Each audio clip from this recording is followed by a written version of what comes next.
Hello amazing people, ఎలా ఉన్నారు? అన్ని పండుగలు వేరు, సంక్రాంతి పండుగ వేరు. సంక్రాంతి అంటేనే పెద్ద పండుగ. ఆ పెద్ద పండుగలో నా మొదటి రోజు ఎలా గడిచిందో చెప్తాను, వినండి.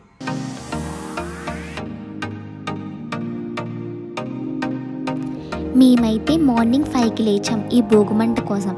అసలు భోగి పండుగ రోజున భోగిమంట ఎందుకు వేస్తారంటే రాబోయే కాలంలో సుఖ సంతోషాలని ఇవ్వమని, అలా కోరుతూ వేసేమంటే ఈ భోగిమంట. అవును, మీలో ఎంతమంది చిన్నప్పుడు భోగి పండుగ ముందు రోజున ఇంటింటికి వెళ్ళి ఎప్పుడెప్పుడు పండుగ, వయ్యారి పండుగ అని పాటలు పాడేవారు? వాళ్ళు ఈ వీడియో చూస్తే మాత్రం కామెంట్ చేయండి. సిటీస్లో ఏంటంటే ఎవరింటి ముందు వాళ్ళే భోగిమంట వేసుకుంటారు, కానీ పల్లెటూరులో అలా కాదు. కానీ పల్లెటూరులో ఏంటంటే వీధి వీధికి ఒక పెద్ద భోగిమంట అయితే వేస్తారు. ఆ భోగిమంట పెద్దవాళ్ళ చేత వెలిగిస్తారు. భోగిమంట వెలిగించేశాక రిమైనింగ్ వాళ్ళందరూ వచ్చి వాళ్ళ ఇంటి దగ్గర ఉన్న పాత సామాన్లన్నీ ఇందులో వేస్తున్నారు. అప్పటికి టైం 5:40 అవుతుంది. వీధిలో ఉన్న వాళ్ళందరూ వస్తున్నారు భోగిమంట దగ్గరికి. సరదాగా అందరూ కాసేపు అలా మాట్లాడుకుని 6 దాకా అక్కడే ఉన్నాం. ఇంకా రెడీ అవుదామని ఇంటికైతే వచ్చేసాము. ఇంకా మేమందరం రెడీ అయ్యి భోగిమంట దగ్గరికి అయితే వచ్చేసాం.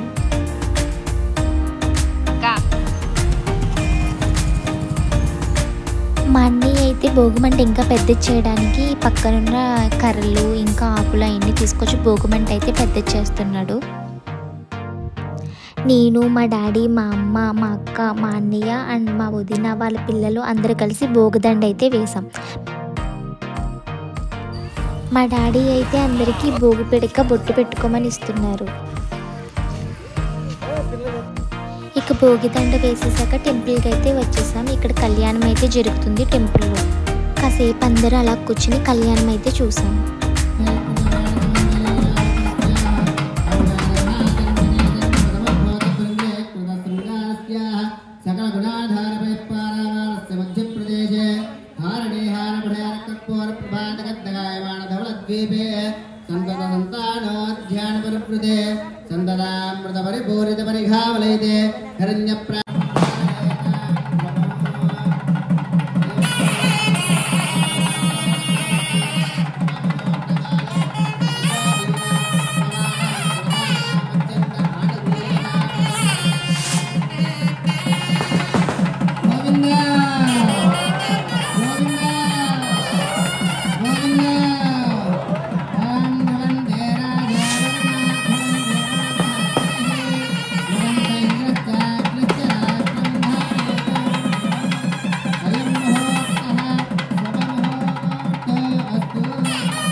ఇప్పుడు రామాయణం చేసిన వాడు ఎవరైనా కోర్టుకు వెళ్తాడో చెప్పండి.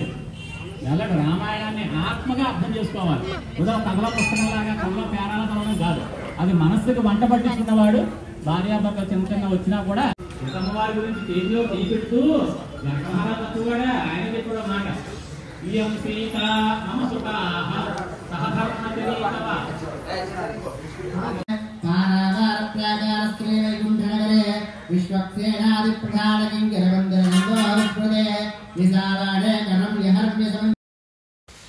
ఇక ఈవినింగ్ 3 ఆ టైంకి మా అక్క వాళ్ళ పిల్లలకి భోగిపళ్ళు వేద్దామని కాకినాడ బీచ్కి అయితే వెళ్దాం అనుకున్నాం. సో కాకినాడ బీచ్కి అయితే ఇప్పుడైతే వెళ్తున్నాం. నేను తీసుకెళ్తాను.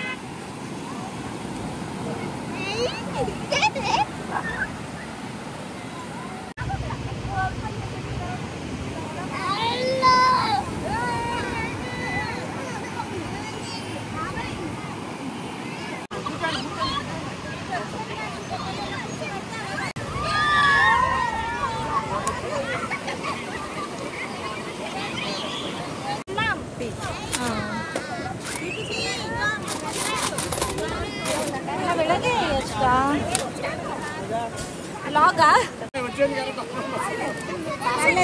శ్రీరామ శ్రీరామ ఇక్కడ వరకు లేకుండా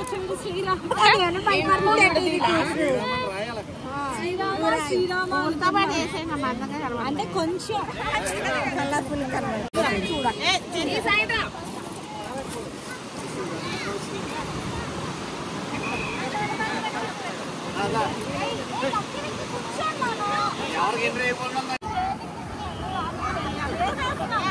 మడ్లీ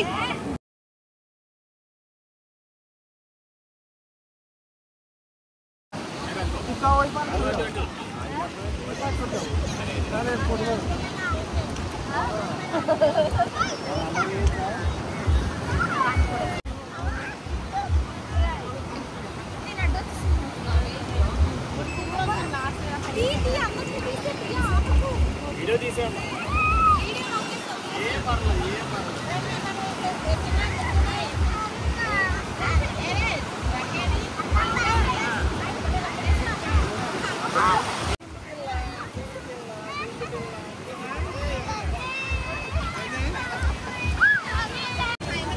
మమ్మీ ఒక్క నిమిషం ఉండు.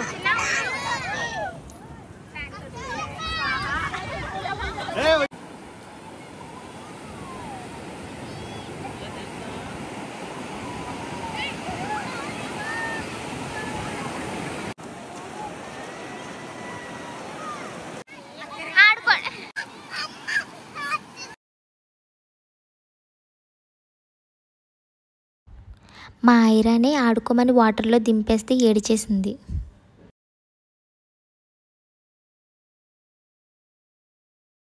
మా చిన్నోడైతే తెగ ఆడేసుకున్నాడు. రా వెళ్ళిపోదామంటే అస్సలు రాలేదు.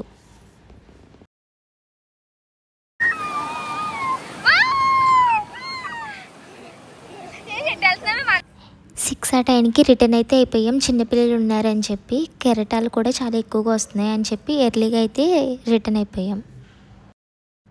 ఇది గైస్ నా Bhogi story. Thanks for watching. See you on next video.